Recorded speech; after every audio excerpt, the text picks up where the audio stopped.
una situación a veces insignificante o incluso porque le pueden montar algún tipo de pruebas, en el futuro son detenidos o detenidas y los mandan a prisión, es inaudito que esa persona va a llegar a una prisión en donde pueden estar sufriendo condena algunas personas que están ahí eh, porque tal vez en su función profesional ese abogado, por ejemplo, siendo juez o jueza o fiscal, contribuyó para que sufriera alguna condena.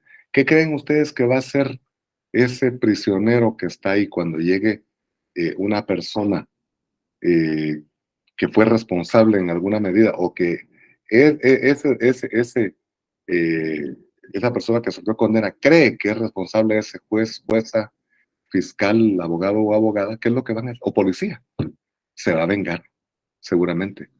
Entonces, en ese sentido, siempre sería importante que hubiera algún centro de detención especial para esas personas a las que se denominan operadores u operadoras de justicia. Entonces, es algo que debiera hacerse, pero lamentablemente no. Cuando un abogado, un fiscal, un juez es condenado o recluido en algún centro de detención, está compartiendo ahí con marineros, narcotraficantes, con delincuentes, con cualquiera. Es una situación insólita. Eh, puede ser objeto de cualquier tipo de abuso, así que ojalá que en el futuro sí se arregle esa situación para evitar, por ejemplo, poner en algún peligro a esas personas. Entonces, el día de hoy, lo que buscamos es ver de manera así muy rápida también, porque recuerden que no contamos con tanto tiempo esos derechos de los detenidos, acusados y condenados. Antes de iniciar, también les quiero decir que está así distribuido, detenidos, acusados y condenados, porque yo no sé si ustedes han conocido estudios, pero se estima que más de la mitad de la población carcelaria está en prisión preventiva. O sea, son muy pocos los que han sido condenados. ¿Y por qué es que algunos están en prisión preventiva? Primero, porque no tienen dinero para pagar un abogado. Están siendo defendidos por la defensa pública penal. No hay posibilidad de que se interpongan los recursos necesarios, etcétera. Entonces, es una situación que preocupa enormemente porque debiera de establecerse algún mecanismo para garantizar que esas personas o salgan, ¿verdad?, a su casa por falta del juicio que se necesita, porque algunos llevan años en prisión preventiva. O lo otro es también hacer una revisión, porque hay muchísimos que ya cumplieron con su condena, pero como no tienen a un abogado que presente un memorial en el que conste que ya cumplieron con la condena, pasan años ahí.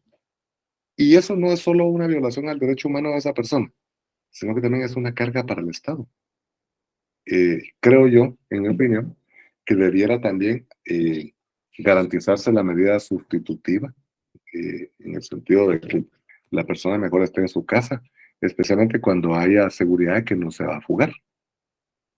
Porque entonces tampoco el Estado tiene la carga de estarlo alimentando, teniéndolo donde dormir, sino que puede estar en su casa y que sea la familia. Y para la persona será mucho más satisfactorio estar con la familia. Entonces, después de este pequeño preámbulo, vamos a entrar al tema. Así que, por favor, la siguiente, Gaby. Esta presentación entiendo que ya la tienen todos y todas, ¿verdad? Muy bien. Entonces, los derechos de los detenidos, acusados y condenados. Aquí vamos a ver que es importante analizar el propósito de la reclusión, cuáles son los derechos humanos de los detenidos y el papel de los funcionarios de la prisión. Así que vamos a ir viendo ese tipo de detalles. Gracias, Gary. En Guatemala, no les hablo del mundo, ¿verdad? En Guatemala. Porque ya ven ustedes, yo no sé si alguna vez han tenido oportunidad de ver alguna cárcel europea. Yo el otro día estaba viendo en YouTube una cárcel noruega y casi que me encantaría estar ahí porque son apartamentitos que cada quien tiene, con su televisión gigante, tienen internet, ahí afuera de la celda, que no tiene ninguna reja, ¿verdad? Sino que salen tranquilamente, tienen su jardín, tienen un gimnasio para hacer ejercicios, piscina, casi como hotel, todo así de lujo. Y no me extrañaría que si así es en países como Noruega, porque no va a ser así en otros, ¿verdad? En países como Holanda, en lugar de abrir cárceles, están cerrándolas, porque parece que ya nadie está cometiendo actos ilícitos, pero por el desarrollo económico, social y cultural de esas sociedades. En estas sociedades como la nuestra, yo creo que debido en buena medida a pobreza, marginación, falta de oportunidades, etcétera, también es que la población termina incurriendo en algún acto delictivo. En algún punto, también yo creo que ustedes mismas, ustedes mismos, pueden analizar eh, la razón por la cual se han creado cárceles como esa megacárcel que tienen los salvadoreños. Sé que nos da envidia a muchos, ¿verdad? Porque cómo ha Bukele garantizado toda esa seguridad que se tiene. Eso es algo muy positivo para cualquiera. Pero fíjense que, no sé si me ven ustedes ahí, pero uno puede en una gráfica pensar en la gráfica que está ahí, ¿verdad? En que existe este nivel de seguridad versus esto de libertad. La libertad va a decrecer en la medida en que haya más seguridad. Por ejemplo, si ustedes analizan cómo viven los de Corea del Norte, se darán cuenta que libertad hay cero. No hay ningún tipo de libertad. Pero tienen una seguridad casi al 100%. Yo creo que en Corea, por lo que he visto yo en algún documental, uno puede dejar un billete de 100 quetzales por ahí en la puerta de la casa y nadie lo toma, porque es una seguridad total. Y no porque no tengan necesidad de los 100 quetzales, sino porque tienen miedo al castigo que se impondrá por parte del Estado. Entonces es una situación que también hay que ver en ese sentido, ¿verdad? Eh, en cambio, en países que están al otro lado, como Guatemala, hay más libertad, pero menos seguridad. Entonces, el reto es mantener como equilibrado eso. Entonces, hay que recordar que ese tipo de relación también se debe evaluar en todo momento. En el caso de El Salvador, lo que está ocurriendo es que la libertad se redujo. O sea, desde aquí vemos como muy satisfactorio, ¿verdad? Pero imagínense que lo agarre, que sea uno el detenido, porque se ha equivocado. Y el mismo Bukele lo ha eh, aceptado, que se han equivocado en algunos casos. Eh, Todo el mundo lo ve bien, pero ¿y si uno es el detenido? Ahí sí está complicada esa situación. Esa cárcel que tienen es terrible. Yo sé que el daño que los mareros han hecho también es terrible, pero también hay que, ustedes como abogados y abogadas tienen que pensar en que el cumplimiento de la ley también es importante, ¿verdad? Así que quería poner como ejemplo eso. En el caso de Guatemala, solo permítanme, tengo que mandar un mensaje. Solo lo mando y ya eh, ahorita es que es solo para confirmar una cita.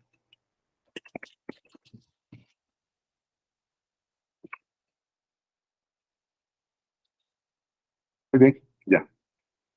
Entonces, es que si no lo hacía ahorita, se me iba. Por favor, Luis, dígame, cuéntenos. Licenciado, muy buena tarde.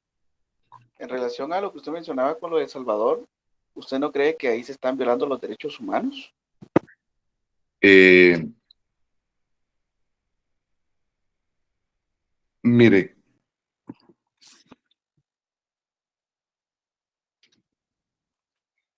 Creo que hay discusiones diversas en torno a todo lo que está pasando en El Salvador, porque si uno le pregunta a cualquier ciudadano salvadoreño, creo que muchos están felices, ¿verdad? Porque han logrado reducir la seguridad, ha llevado la seguridad al máximo, ¿verdad? Y la criminalidad al mínimo.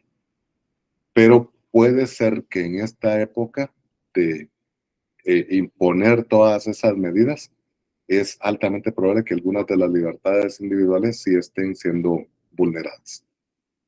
Creo que sí, está ocurriendo ese fenómeno en la actualidad.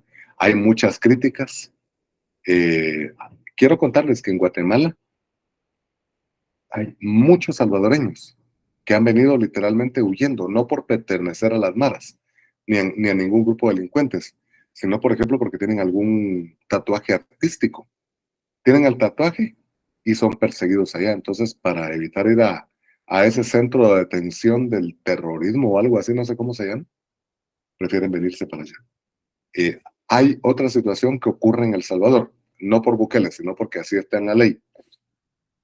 ¿Quién me puede decir dentro de los derechos del detenido, que lo vamos a ver dentro de un momento, en cuánto tiempo tiene que ser uno presentado ante un juez si lo detienen a uno?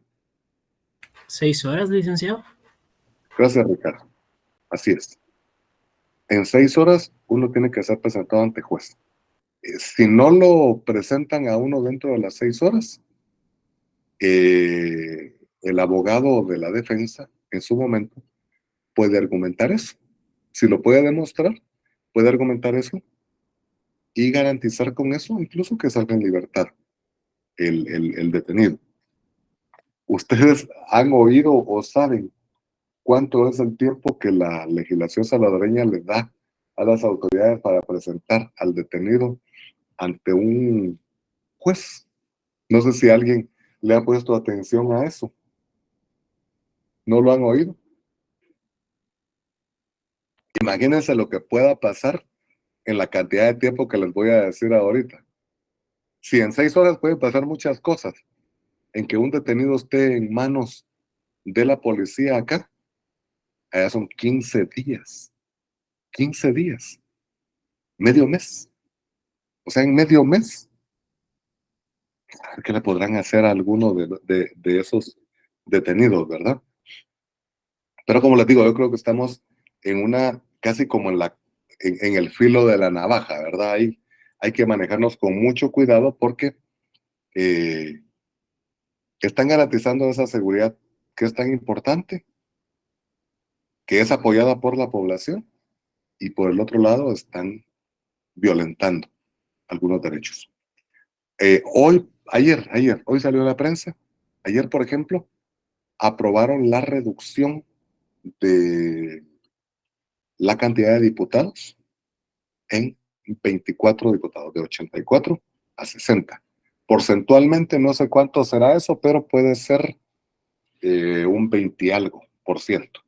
Ese descenso, 24 de 84, tal vez 30%.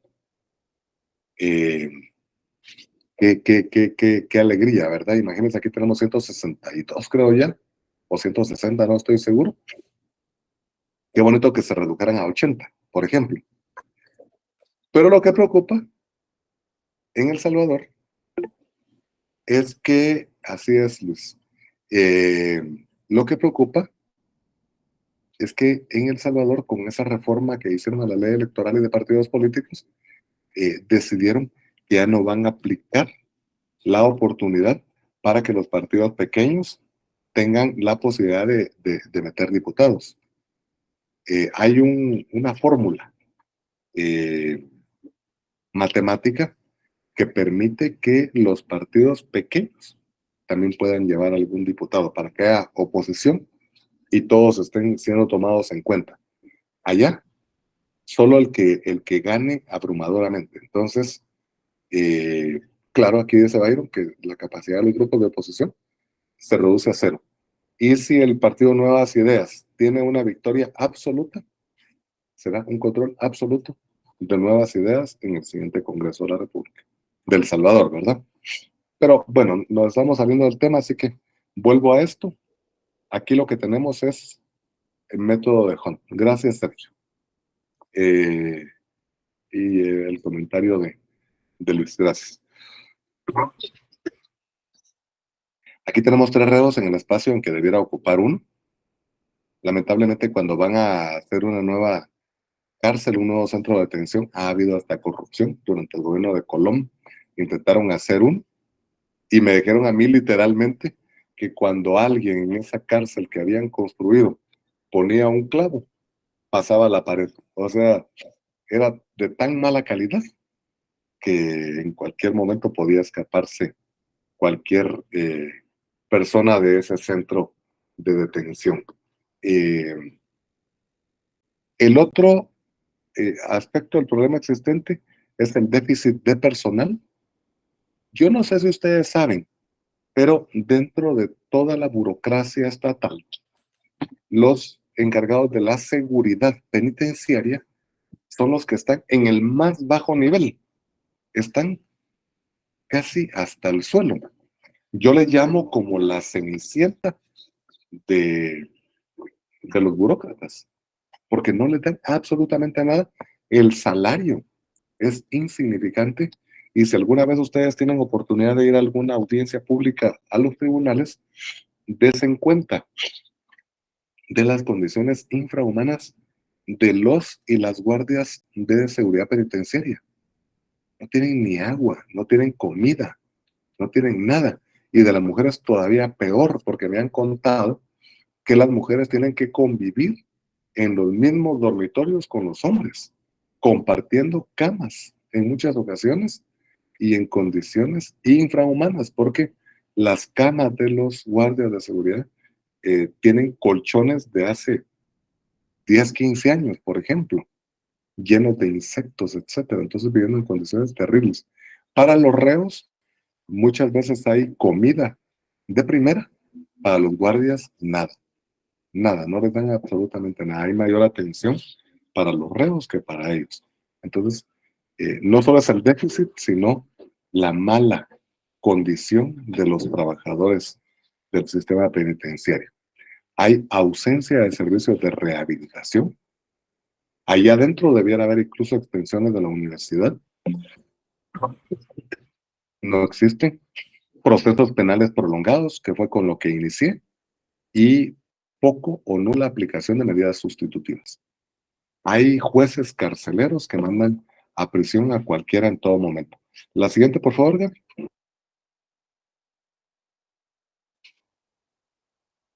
Gracias. En el hacinamiento, hay efectos en la población reclusa, hay efectos en la sociedad y hay efectos en el sistema penitenciario. Vamos a ver, en la sociedad hay poca rehabilitación y hay delitos desde las cárceles que los sufre la sociedad. Ejemplo de esos delitos desde las cárceles, las constantes extorsiones. Yo no sé si ustedes saben, pero un 90% de las extorsiones que ocurren por teléfono emanan desde las cárceles. Ustedes se hagan cuidado porque es fácil que amen a un teléfono y preguntan desde el otro lado, ¿con quién hablo? Y yo no, con Mario Polanco, por ejemplo. Ya tienen el nombre de uno. Lo correcto es con quien desea hablar, ¿verdad? Pero yo el otro día en la oficina en que trabajo estaba oyendo que la señora de la limpieza estaba dando el nombre, la dirección, el teléfono, y yo le digo, ¿y a quién le están? No sé, me dijo. Me llamaron. No lo dé, le dije. Eso es peligroso, pero dio todos sus datos. Los datos de ella. No los datos de la oficina, sino los de ella. Le digo, si eso puede ser posibilidad de alguna extorsión o de algún delito, ¿verdad? Entonces, los efectos en la sociedad son eso, de que la poca rehabilitación hace que el delincuente salga a delinquir más. Los efectos en la población reclusa es que hay mayor violencia y agresividad. Las cárceles son como escuelas de delincuentes, así que entran y salen a cometer cualquier tipo de delito posteriormente. Hay escasez de recursos y oportunidades. Fíjense que cuando alguien sale de la cárcel, casi no hay posibilidad de conseguir nuevo empleo. sale en condiciones difíciles. Hay más posibilidad de que salga a volver a delinquir, que salga, por ejemplo, a garantizar que va a haber algún tipo de cambio. Hay imposibilidad de una debida clasificación, porque dentro de la cárcel, ¿verdad? Dentro del sistema penitenciario, si les preguntan a las autoridades del sistema penitenciario cuántos reos hay, yo les aseguro que no tienen el dato exacto. Hace poco leí en la prensa que se había suicidado o habían suicidado a una persona que se hacía pasar por un delincuente famoso, pero se hizo pasar por ese delincuente, un delincuente peligroso, durante aproximadamente 5 años. Entonces, existe ese tipo de debilidad frente a eso. Y hay condiciones de visita cada vez menos y condiciones inapropiadas para esas visitas. Yo no sé si alguien de ustedes ha tenido posibilidad alguna vez de ir a un centro de detención. Todavía cuando yo estuve ahí en la facultad, ahí donde están ustedes, todavía nos llevaban a ver las cárceles. Íbamos en bustos, en grupo, todos los estudiantes de Derecho Penal, a Pavón, por ejemplo, o alguna otra cárcel, y uno tenía la posibilidad de pasar un día completito ahí, entrevistando a reos, hablando con todos. La verdad es que ahora debe ser peligroso, porque fácilmente lo pueden tomar a uno de rehén, ¿verdad? Porque las condiciones son tan graves que sí puede uno enfrentarse más bien a una situación de peligro. En aquel tiempo, pero les hablo de hace 40 años que yo estuve ahí, en el lugar en que están ustedes, las condiciones del país todavía no eran tan graves como ahora. Los efectos en el sistema penitenciario son falta de control y seguridad interna. No sé si ustedes saben que el sistema penitenciario tiene la posibilidad de tener control de la puerta del centro penitenciario para afuera. De la puerta hacia adentro son los mismos reos los que se encargan de la seguridad. Cobran absolutamente por todo. Desde que alguien ingresa, si paga, tendrá derecho a una plancha de cemento, si paga algo más a un colchón, si paga algo más a un lugar privado. Carla habla aquí de la famosa talacha. Yo entiendo que la talacha es para limpieza, pero no estoy seguro, Carla. Pero sí, esas situaciones. Entonces, esas personas que se hacen cargo de esa seguridad interna pueden enriquecerse. En alguna ocasión leí que una persona que había sido condenada por la muerte del obispo Gerardi, se trata de este señor Byron Lima, que murió también dentro de una cárcel, ¿verdad? Se había hecho millonario, así que tenía casas en la playa, tenía inversiones de todo tipo, etcétera. Solo con ese dinero, que ahí decía Carlos Omar, que cobran como 10,000 quetzales para colocarlos en los sectores. Se paga la limpieza, el pago del sector, las visitas en otros horarios, etcétera. Y todo ese dinero va como de manera escalonada a distintas personas.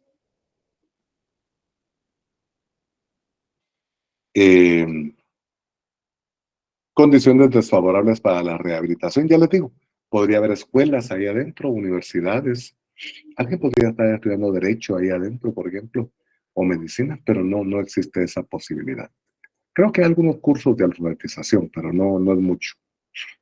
Incumplimiento de derechos y sobre todo de protocolos.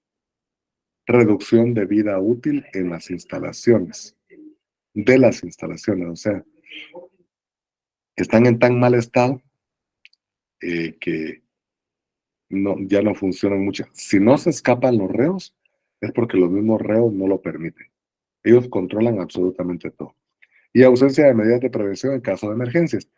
Otra situación que se da también, por ejemplo, es que los mismos reos eh, programan fiestas y llegan señoritas sexo servidoras ahí.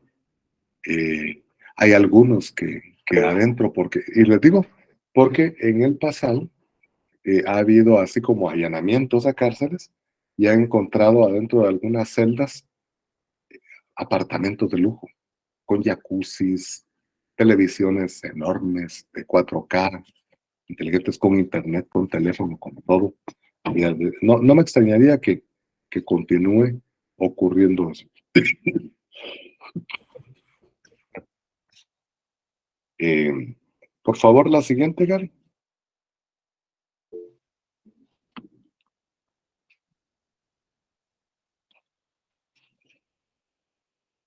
Muy bien, algunas de las normas jurídicas que se emplean para garantizar estos derechos son normas tanto nacionales como internacionales. ¿Quién me hace favor de leer?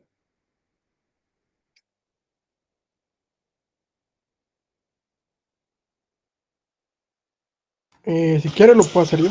Gracias, Luis.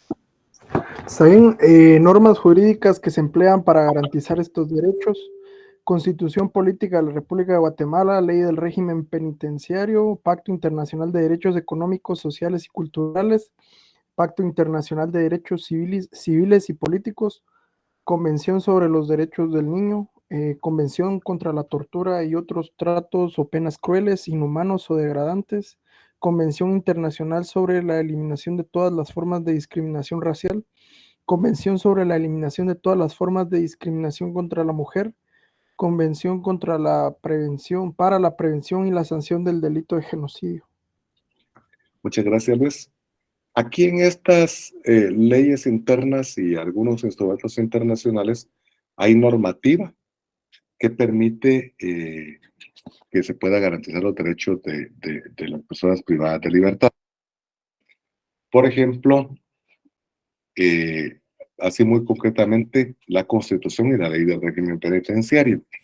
Pero además también les quiero recordar que hay entidades como una oficina especial contra la tortura que se encarga también de hacer alguna verificación interna dentro del sistema penitenciario. No necesariamente esta oficina contra la tortura, que es algo así como oficina de relatoría contra la tortura, no necesariamente cumple con su función, porque a veces también interpone algunas acciones legales en favor de personas que están siendo procesadas. O sea, tampoco se trata de defenderlas, ¿verdad? Pero así es esta nuestra Guatemala. Pero ahí está el listado de los instrumentos internacionales, ya lo vieron.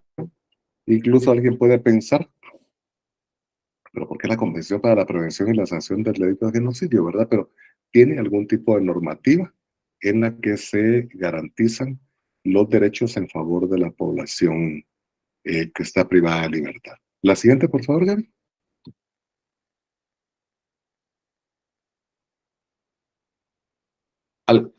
La anterior. Hay algunas fuentes documentales y ahí les puse un documento que sería bueno, si tienen oportunidad, de verlo. Es un documento de la Corte Interamericana de Derechos Humanos.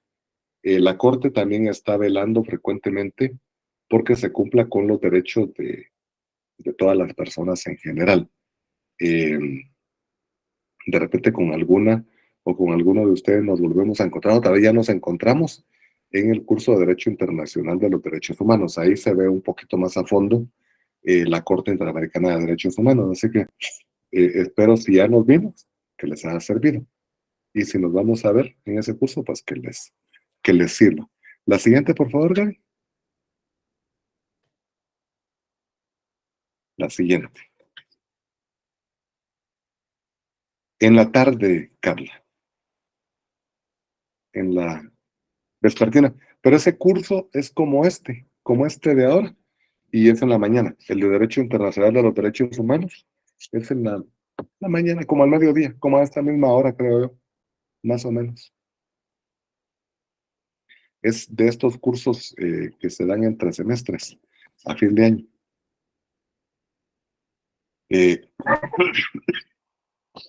Aquí vamos a ver este derecho para las personas reclusas que está contenido en el artículo 12 de la Ley del Régimen Penitenciario. Entonces, como me gusta que ustedes me ayuden a leer, por favor, ¿quién me puede ayudar? Buenas tardes, licenciado. Por favor, Ok, Los los derechos fundamentales de las personas reclusas. El artículo 12 de la Ley del Régimen Penitenciario indica que los derechos fundamentales son los siguientes. Número 1, todos los derechos específicos que señala la ley. Número 2, derecho a ser informado oportunamente sobre cualquier avance del proceso. Número 3, todo centro del sistema penitenciario cuente con las instalaciones sanitarias e higiénicas que le permitan preservar su salud física y mental. Número 4, asistencia médica. gracias, Renata. Después le toca a usted, ¿eh? Miren, no me voy a referir a todos los derechos específicos que señala la ley. Vamos a ver si los vemos después.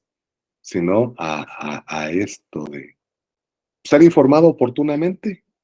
No siempre se cumple. Ya les dije que hay personas que están privadas de libertad cumpliendo condena y que ya cumplieron la condena hace 3, 4 años, pero que siguen privadas de libertad porque no hay forma de que un juez ordene que ya salgan.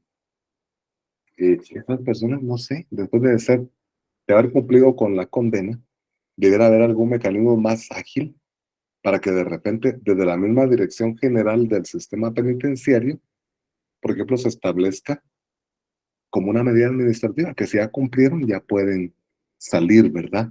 De oficio, y no esperar a que la persona que cumplió con la condena tenga que tramitar su libertad. Entonces, este 2 es cumplido muy parcialmente.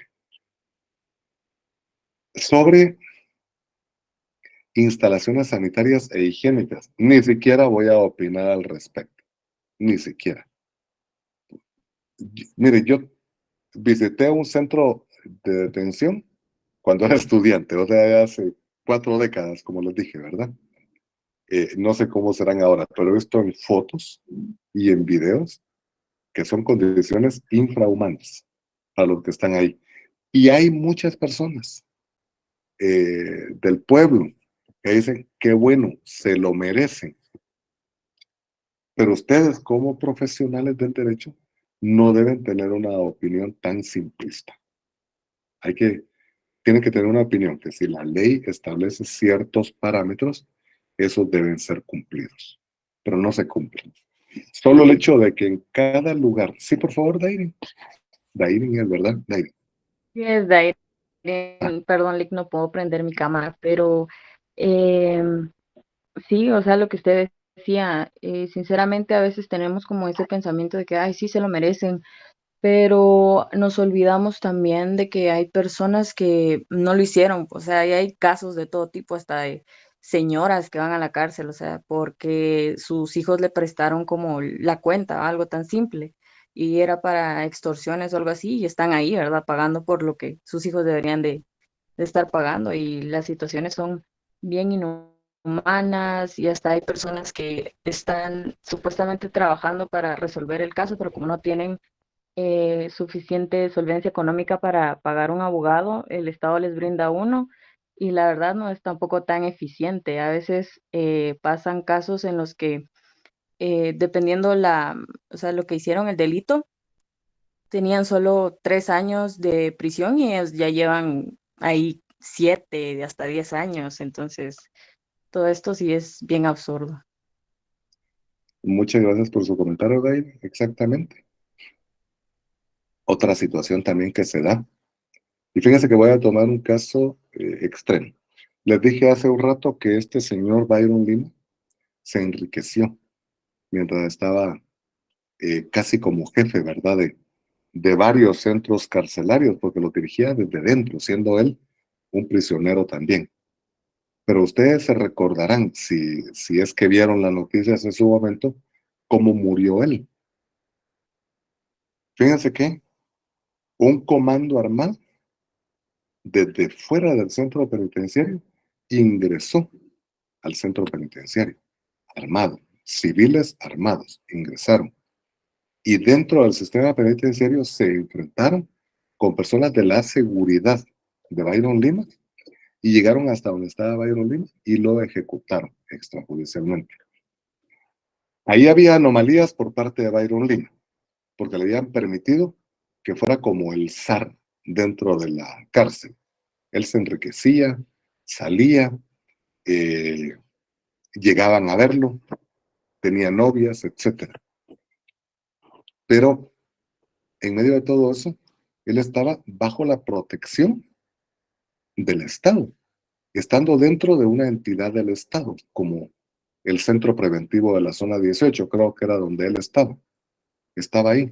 ¿Cómo es posible que a una entidad del Estado que está resguardada por seguridad pueda entrar un comando armado?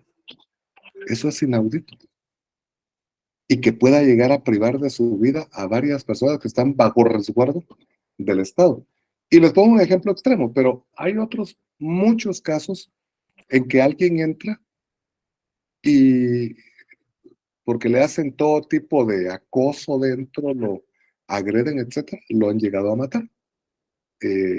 Una persona que ingresó eso fue hace unos años, por ir manejando en estado de ebriedad.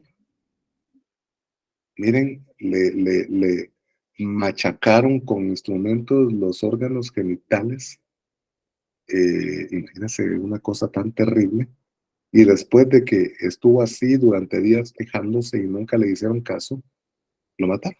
Después de algunos meses de estar, por haber manejado en estado de ebriedad, por no haber tenido un abogado a la mano que levantara una declaración jurada en el momento en que fue detenido, una declaración jurada antes de las 6 horas, porque el problema es que después de 6 horas, si el juez lo escucha, ya no cuenta la posibilidad de la declaración de esta persona.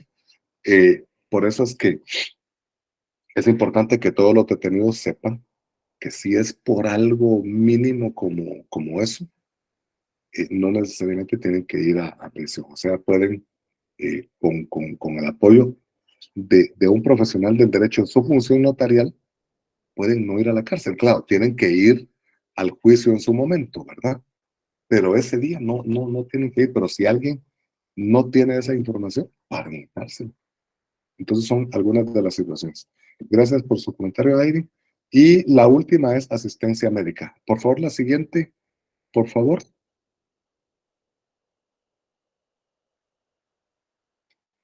Hágame favor, Edwin. Ahora sí lean esta. Con gusto, licenciado. Buenas tardes. Derechos.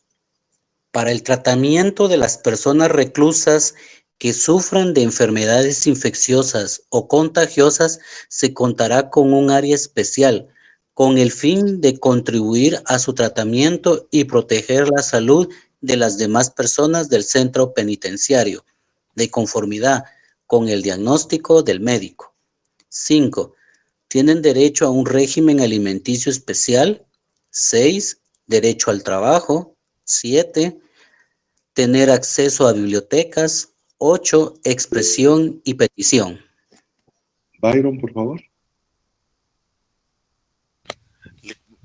Buenas tardes, licenciado. Una consulta. ¿A este punto se refiere a las personas que tienen como VIH o enfermedades de transmisión sexual o a qué tipo de enfermedades? Fíjate que yo creo que enfermedades infectocontagiosas, creo que no es tanto el VIH, porque creo que se refieren más a enfermedades en las que yo me pongo al lado de usted y uno de los dos la tiene y uno de los dos puede ser contagiado. COVID, por ejemplo, ¿verdad? Ok. Y como el VIH, recuerden que solo es contacto sexual, ¿verdad? Únicamente. No, transfusión sanguínea, etcétera, ¿verdad? Pero se refiere más a ese tipo de enfermedades tipo COVID. No sé, malaria, alguna otra así. Entonces sí contar con un área especial. Pero yo supe que ni siquiera en el peor momento de la pandemia tuvieron un área especial para enfermos de COVID. Yo, les soy honesto, en el 2020 tenía mucho miedo que se produjera como una especie de muerte masiva de reos en los centros de detención, porque ahí no hubo distanciamiento. Ahí todos estaban, no había forma, ¿verdad?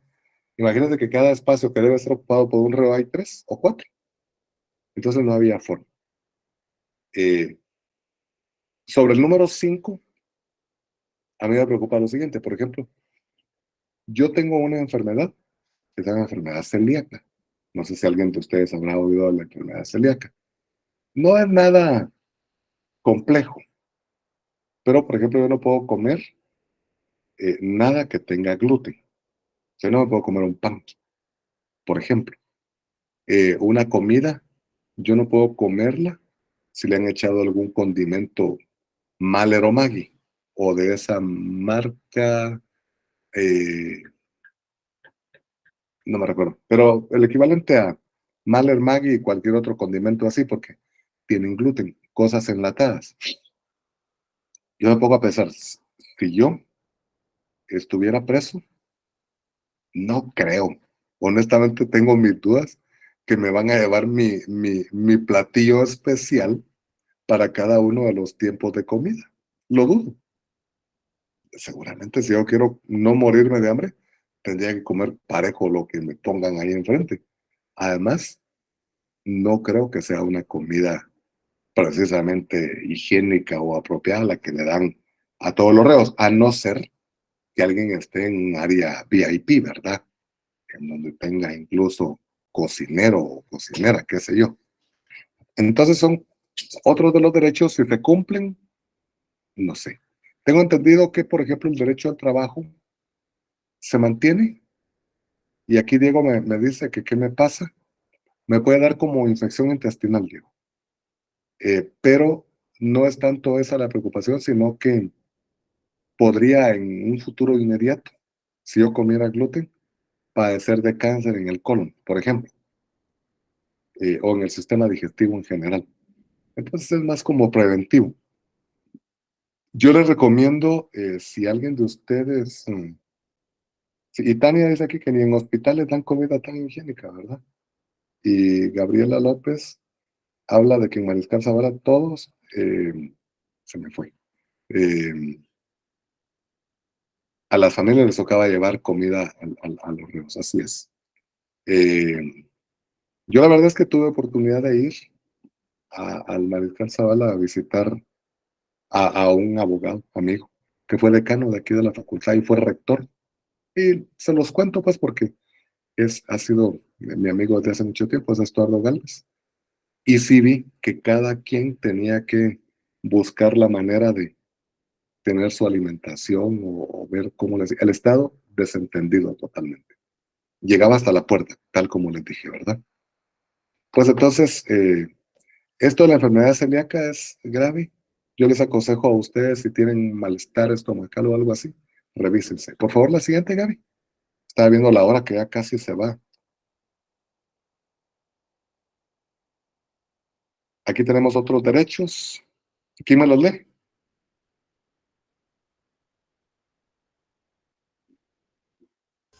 Derecho Sí. número 9, comunicación interna y externa. Número 10, visita íntima y visita general. Número 11, derecho de defensa. Número 12, derecho a información. Número 13, libertad de religión. Número 14, educación.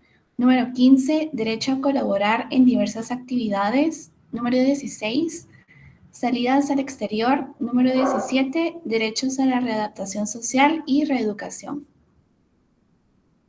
Bueno, esto de las salidas al exterior, se preguntarán cómo es un derecho, eso están guardando prisión, ¿verdad? Pero hay un momento en que ya han cumplido con la mayor parte de la condena, eh, han llevado un trato ejemplar que pueden ir teniendo derecho a salir. Eso está regulado. La siguiente, por favor, Gaby. Esta se la voy a dejar a Edwin que me la lea y después Carla Ivette me lee la siguiente, ¿sí? Por favor. Ok, Edwin. gracias. Ok, con gusto. Prohibiciones. 1. armas de cualquier tipo o clase. 2. Bebidas alcohólicas, drogas o estupefacientes de cualquier clase. 3. Medicamentos prohibidos. La tenencia de los mismos se podrá permitir en casos especiales de tratamiento médico, bajo control y supervisión de los facultativos del centro penitenciario. 4. Objetos de uso personal valiosos, como joyas o análogos. 5. Dinero en cantidades que superen sus gastos personales. Y 6. Aparatos de radiocomunicación y o teléfonos celulares. Muchísimas gracias. Obviamente, aquí no haré ningún comentario al respecto porque es claro que no pueden tenerlo.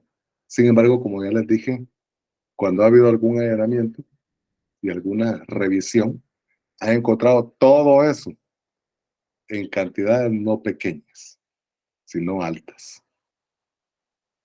La siguiente, por favor, y Carla, que me haga favor. Mucho gusto, licenciado.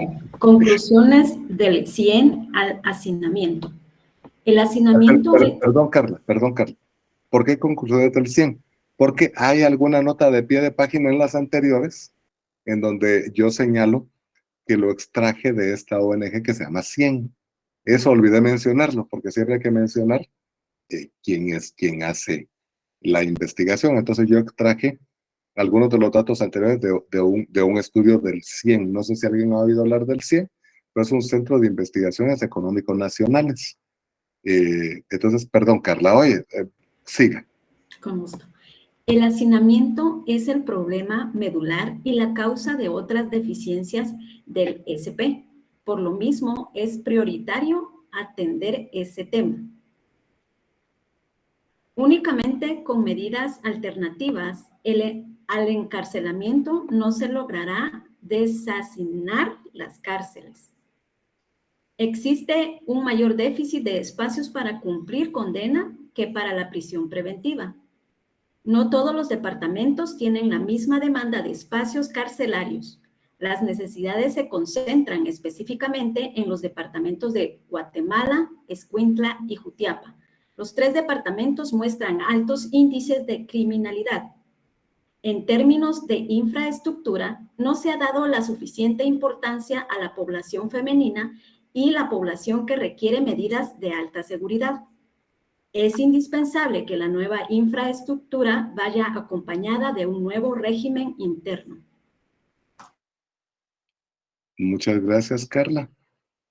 Miren, vamos a quedarnos en esta diapositiva porque me interesa que vayamos viendo algunas de estas diapositivas. No logramos terminar este derecho en una sola jornada, pero sí quiero, antes que nos despidamos el día de hoy, que el 100 hace aquí estas recomendaciones. Por ejemplo, la número 2, únicamente con medidas alternativas al encarcelamiento no se logrará deshacinar las cárceles. ¿Cuáles son algunas de esas medidas alternativas?